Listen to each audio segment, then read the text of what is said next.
starting to think that the Gen Alpha students can't get any worse? They do. Every time. And it's absolutely terrifying. Sometimes these kids, I don't understand how they ended up to this point. You know what I mean? I teach 8th grade history. I have 110-ish students. 2 of them are reading on grade level. 18 of them are at a kindergarten level. 55 of those students are between a 2nd and 4th grade level. My students can decode almost nothing. They cannot apply inference. They cannot process questions that are longer than a sentence. They cannot connect cause and effect. They can't track multi-step ideas like in a political cartoon. I had a kid yesterday. We were doing guided notes, supposed to be a real easy day. It was review. They wrote down Maryland was founded as a safe haven for Catholics. It was on the board. They wrote it down. And before we moved on, I call on a student and I ask, hey, where were the Catholics? One more time. And these students, what they do is they look at me and then they look at their notes and then they look at the board. They look back at their notes. Some of them never answered me. They never figured out the answer. It was wild. And I kept giving them hints, like rephrasing the question and saying like, it's in your notes. We just wrote it down. We just wrote it down. Where are the Catholics? It's on the board. And they never got it. They can't read their own notes. Let me repeat that for you in case you didn't hear. She teaches 8th grade history. She has 110 students in that class, and only 2 out of those 110 students are reading on grade level. So that means that the rest of the 108 of them are reading at a level that is far below what is expected from a 14-year-old in high school. They cannot read, and they do not have the attention span nor the ability to retain information to the point where they've forgotten a basic sentence of information that they literally just wrote down in their notebooks not even 5 minutes ago. I didn't even write that down. And I can still remember that she said that Maryland is where the Catholics are. Like, the answers weren't written clear as day on the board for us when we were kids, and we did just fine. I had a kid today. I have these extra credit assignments, 3 of them. They're on the wall. They could turn it in at any time. And I think they're pretty easy. Like this one. This one says, on a separate sheet of paper, choose 4 principles of the Constitution, and for each one, write what it means in your own words, an example of how it works in the U.S. government today, and a personal example, how that principle might show up in your own life, school, or community. I wrote them an example, and I labeled it, do not use the example, and I even gave them a checklist at the bottom. Make sure you have these 4 things so you can get full credit before you turn it in. Make sure you have the 4 principles and the meaning and the examples. Make sure it's 1 full page. This is exactly what this student wrote. They wrote the principles definition in the student's own words. They rewrote the instructions. The whole thing. Even the example where it says, do not use this example, they just copied the instructions and wrote them again.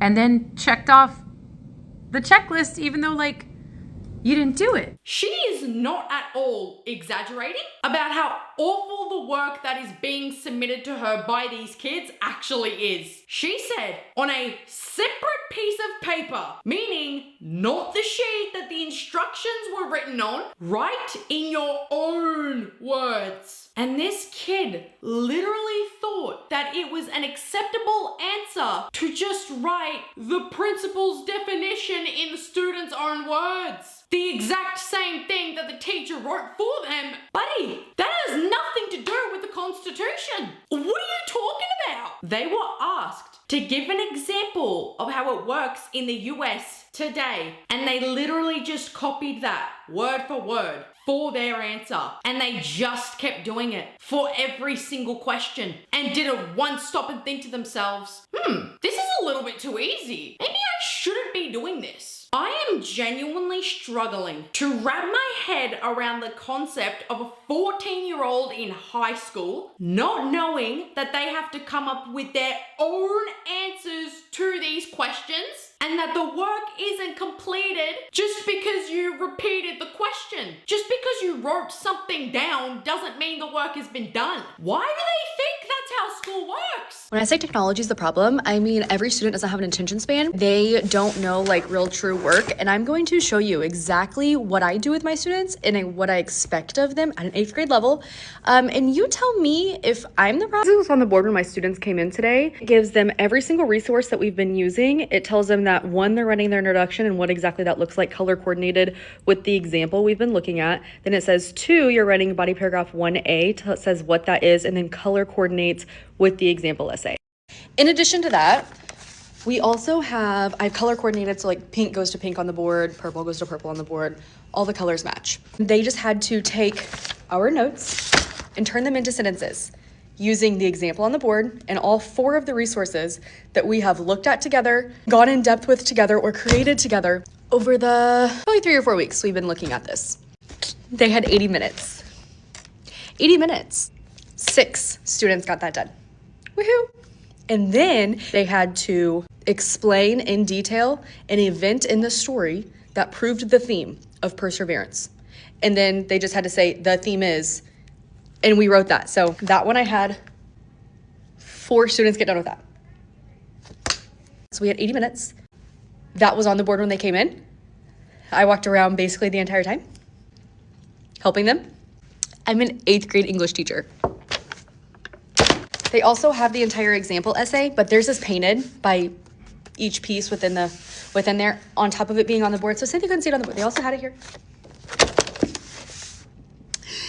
And they didn't.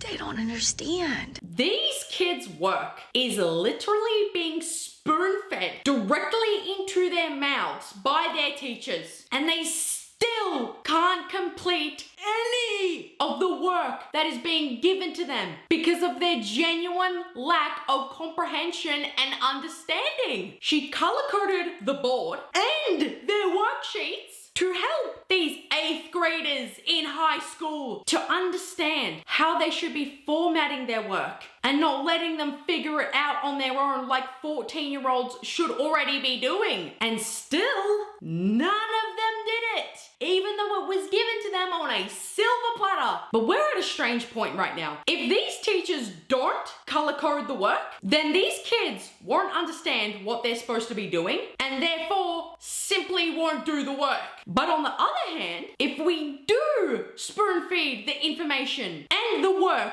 directly into their mouths, they'll think it's boring because of the lack of mental stimulation. And so they still won't do it. You know what I mean? Either way, these kids are refusing to learn and they're refusing to work, no matter what these teachers do. And I think we're all gonna start needing to worry that we're gonna have to suffer the consequences of the constant hand-holding in the future. We're gonna have to do it once these kids have graduated high school and it's no longer the teacher's problem. This is my 13th year teaching high school and my 10th year teaching AP Lit. And I've noticed a troubling trend with my students over that period that has progressively gotten worse with a huge spike right after COVID. The trend is that teenagers, kids in general, are significantly less able to critically think or solve problems on their own without help. For example, they will type in, I've noticed this a lot in AP Seminar, they will type in one long, complicated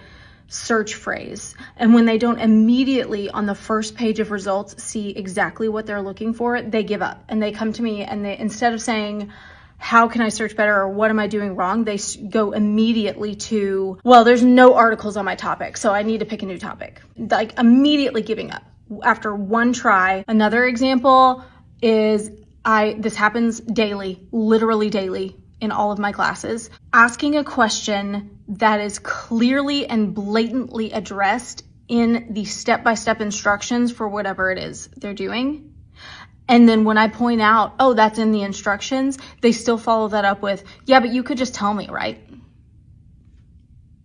If I give them an assignment with said step-by-step instructions, like my writing revision assignment that is 8 very simple steps. Every single time we do it, over 50% of my AP students miss one or more of the steps. This problem has gotten so severe that I have stopped regrading written revisions if all 8 of the steps are not followed. And these are not big steps. I'm talking like step 1 is copy and paste the essay from AP Classroom onto a Google Doc. That's step 1 by itself. Step 2 is color code the essay and I give them the key. Like, these are very simple steps. These are not convoluted steps. I've started returning them and I won't regrade them until they can complete all 8 of the steps. Another big one, students asking for help on a writing assignment. And when I go to help them, it turns out they haven't even looked at the very detailed and extensive feedback that I've already provided them before asking the question. For example, student turns in a piece of writing. I give lots of feedback on that writing along with the AP score associated with the AP rubric for that piece of writing. They go in to rewrite and revise that assignment in order to get more points. And in the process of their rewrite, they come to me to ask for help. And it becomes very clear once I start asking them questions that they have not even seen the feedback I've given. And when I ask them if they've read it, they say, oh, I didn't know that was there. And this is why everyone is extremely nervous for the future of these kids and basically civilization itself, because these kids are the future. This isn't just a regular classroom. This is an AP class. And in case you don't know what that is because you're not American, these are advanced placement classes that were created by the College Board, that in many such cases, high schools with AP classes require students to pass a placement test to enroll in the class, which means the kids who are taking these tests to get into these classes are wanting to get into college. And this is the extent of their knowledge and their intelligence in these advanced classes. The kids and teenagers of today, post-COVID, can't critically think or problem solve on their own without help. Like, if I have a specific question that I want to search on Google and I don't immediately get the answer that I'm looking for within a snap of a finger, you know what I do? I keep trying. I rephrase my questions. I ask separate questions that relate to my main question and then blend those answers together. I click on the 3rd or the 4th page of the search results just to see if I'm missing anything that isn't being presented to me on the first page. These teenagers in these advanced placement classes who took a test in order to get in can't comprehend doing that on their own. That is literally a lost skill. They can't follow written instructions because it wasn't verbalized to them, and they don't want to read. They don't want to read. They just want to be told, even though they would get the answer they're looking for if they read. They aren't following any of the rules or the steps that have been laid out for them because they don't think they need to. You know, in advanced classes that help you get into college, and they just don't stop asking for help. Even when the teacher has given their feedback previously on their work to help them do it differently, they still continue to ask for help because they didn't read and couldn't tell that there was any feedback there to begin with, because they didn't even look at the sheet, because they didn't try. 20 years into teaching, and honestly, the students' abilities get lower every single year. And this year, teaching 7th grade, I'd say the average writing level is more like 3rd grade. They actually take what a kid should know in college and then they backwards plan to kindergarten. Anyway, let me read this sample to you, okay? I'm changing it a little bit. When I grow up, I want to be a nurse. I would, spell W-O-O-D. I would be a cool nurse. A cool nurse?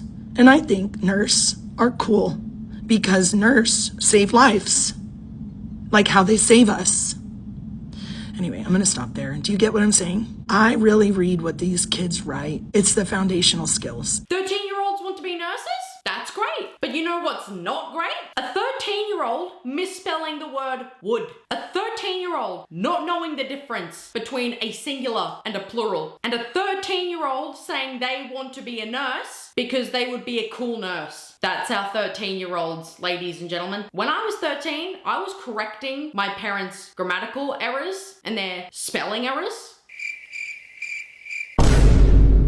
When I was 13, kids around me wanted to be veterinarians for genuine reasons, because they cared about animals, because they wanted to learn the biology of their favorite animals, and because they wanted to make a difference, a positive difference in people's lives by helping save families' pets. Kids used to take their future seriously, you know? But now, they know that everything will be done by an iPad by the time they enter the workforce. So who cares? New York Times published an article this week that was talking about how kids in school rarely read whole books anymore. Apparently, in a lot of school systems, teachers are being told to specifically teach excerpts, not entire texts. Even in my high school AP English classes, we used excerpts, but it was only in very specific scenarios. And now, high schoolers are graduating high school having never fully read an entire book, and they're going into these college spaces having to take freshman, sophomore level English courses, and professors are noticing that they are not able to digest whole texts. If school systems continue to prioritize teaching excerpts and not whole books, we are going to enter a literacy crisis that has never before been seen. And to think that not even in schools, children are not being forced, for lack of a better word, to interact with a text from the first page to the last is terrifying. From the same article written by the New York Times in December last year, a 10th grade English teacher in Houston said, "We do one book after state testing, and we did The Great Gatsby." And a lot of kids had not read a novel in class before. 10th grade teenagers in their sophomore year had never read a novel before that class. The Great Gatsby was the very first book that a class of 16-year-olds had ever read in their entire lives. My son in 9th grade listened to the audio of A Raisin in the Sun, and for Romeo and Juliet, they watched the balcony scene instead of reading the balcony scene. And do you want to know why this is happening? Because a 16-year-old student in Los Angeles says, "We typically spend a ridiculous amount of time reading each book, such that in my freshman year, we only read one, Macbeth." Kids either aren't reading point blank period, or because they seldom read actual physical texts, it takes them an egregious amount of time that would have been totally unnecessary for previous generations, because the education system, not teachers, are forcing their students to listen to an audiobook on Amazon or to watch movie scenes on a streaming service instead of providing copies of books. And the reason that is so horrifying is because if they're only ever reading excerpts and never an entire body of work, they will never gain the ability to use proper grammar and punctuation. They'll never expand their vocabulary past a certain point, and they'll never be able to have a different opinion or come to a different conclusion or have their own thoughts and ideas about the book that they're reading, and will never ponder to themselves or have discussions with other people over the meanings and the motivations and the moralities in these books to further enrich their lives. They don't do that with their fellow classmates or other students, and that is why it is so scary. It doesn't just stop at these kids not knowing how to read. It's everything else that comes with the ability to read. Then, a high school teacher on TikTok uploaded a video that said, "Sometimes you got to give your student a 0 and go on about your day, because this high schooler wrote Ruby Rose, not Rosa Parks. Ruby Rose had to sit in the back of the bus because of her skin color, and she got arrested, not arrested, arrested, because she didn't want to sit in the back of the bus and thought it was unfair." And then, for some reason, said in parentheses, author's last name, year the article was published. Then, in their second paragraph, they spell consequences without a Q, so it just reads consequences. Oh my God, bro. Oh, hell no, man. What the fuck, man? Get your ass. The amount of misspelling and sheer lack of punctuation in this work may have been funny if it came from a 7-year-old, but this comes from a teenager in high school that was never held back when they most certainly should have been, for not knowing the difference between a celebrity and a historical figure, for not knowing that they need to remove irrelevant information in round brackets from their work before handing it in, for not using punctuation marks ever, and for not knowing how to spell words that are literally on their grade level. At this point, we are at a point of no return, guys. There is no going back from this. How do you fix that? And the reason I say this is because an 8th grade teacher on TikTok uploaded a slideshow of her students reviewing Gypsy by Fleetwood Mac, aka one of the most beautiful songs of all time. And these 8th graders, literal 14-year-olds, handed their work in, and most of the work that was turned in was either unintelligible or looks like handwriting from a 1st grader, and that's being nice. One kid used emojis when calling the song Buns. Another wrote, what, late night drive sons? Is that the word sons? Wit, no with, duh, not the boys. Another student barely wrote mediocre in a good way, will be stuck in my head, that looks like the word need though, and annoy me. And then the last kid just repeated the word buns over and over again and used the letter Z instead of S and had handwriting that is basically identical to that of a 4-year-old. That is how bad the technology use from these kids is getting. They are literally using emojis that they use on their phones in real life sentences written on paper with a pencil because they think that's the only way they can express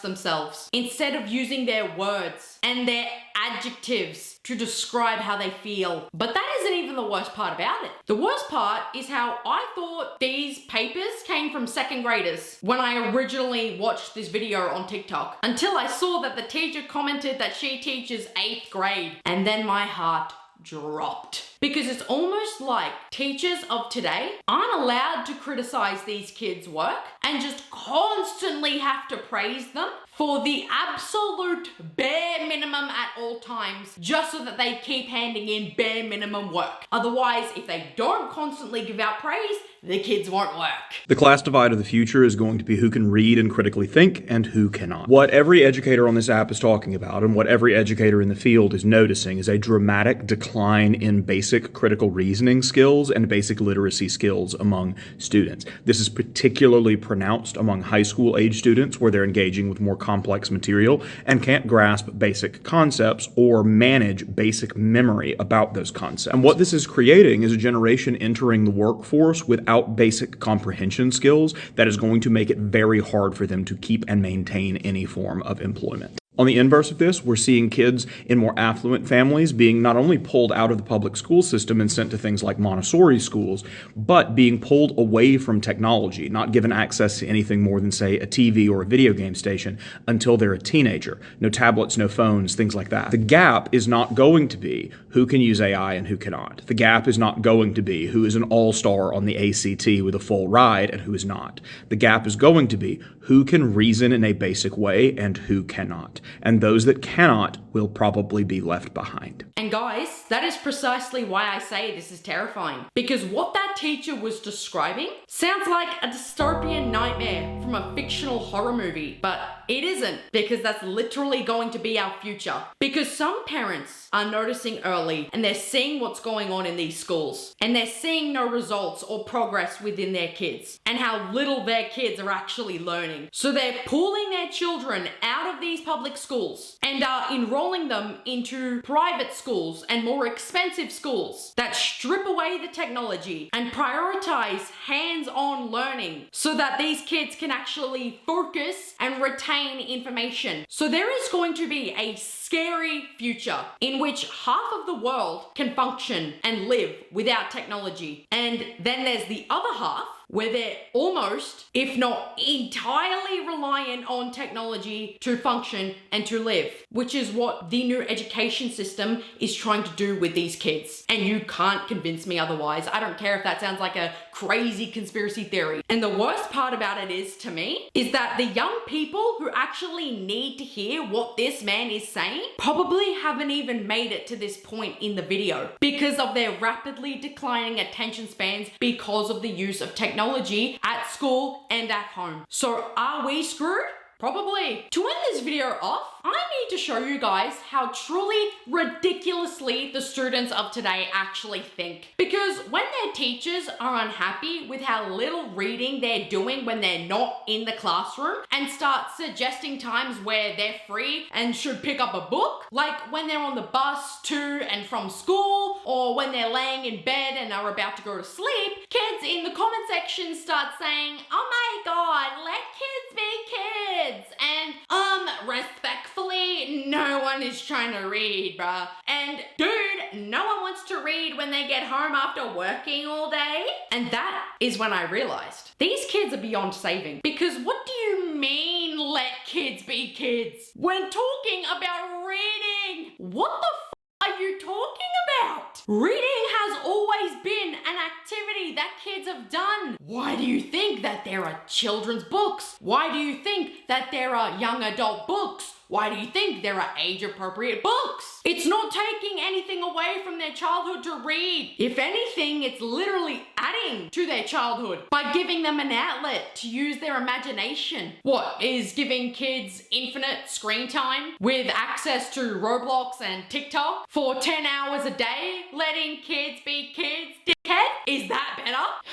Jesus Christ. Of course kids these days think they're being abused or think they're having their rights taken away when they're told to read a book. Is that not the most Gen Alpha thing you've ever heard? And if it isn't that, then it's these kids saying, no one wants to read after working all day. As if reading hasn't been a leisurely activity that people have been doing for centuries to relax and wind down after a long day because it's peaceful and it's quiet and it's an escape. These Gen Alpha kids see reading as work. They see picking up a book and reading a book as something they only exclusively need to do at school and shouldn't be required to do after leaving school because it's work. And that's why y'all can't read, because y'all think it's a chore and can't grasp the fact that it's most certainly an enjoyable activity. 10 things kids no longer know how to do, and I don't know why. Read a clock with confidence. They're always asking, what time is it? What time is it? I'm like, look at the clock. They're like, I don't know how to read that. And they say that to you with confidence. Memorize phone numbers. They don't know their parents' numbers. They don't even know what apartment they live in. They don't know what street they live on, which brings me into number 4. They don't know their address. I'm talking about 3rd graders, y'all. 3rd grade. And it happened last year when I taught 2nd grade also. They don't know how to count money. And it's partially not their fault, right? Because we're always using cards, Apple Pay, things like that. But if you give them a few coins, they don't even know the names of the coins. They don't know the value of the coins. They can't add it all together. Like, what is happening? We got to bring it back. We got to bring it back. They don't know how to tie their shoes. Come on, we should know how to tie our shoes. At 8 and 9, like, what's happening? They don't know their parents' names. I'll ask them, what is your mom's name? They'll be like, I don't know. You don't know your parents' name? Next, they don't know what year they were born. Some of them can tell you their birth date, but what year they were born, they don't know, nor are they interested. They don't know how to use a dictionary. Well, the last one is how to follow multi-step directions. If I tell them, go over there, get me that book, and then when you're done, wipe that desk off and then bring me the paper out of the book. They go, oh, okay. They go to the book and then they be like, what did you say to do again? Anyways, guys, I'm back. And I hope you enjoy the new background. I I will be adding more, like some lamps and some lights just to give it a little bit of ambience, and I will fix the sound. If it's a little loud, if it's a little echoey, forgive me. We're in the new year. I know it's still too late to say Happy New Year, but I'm just getting my ducks in order. Get my ducks in a row. Is that the right term? I don't know. But soon enough, it will be perfect. Anyways, guys, thank you so much for watching this video. Mwah. I love you all so much, and I'll see you guys in the next video.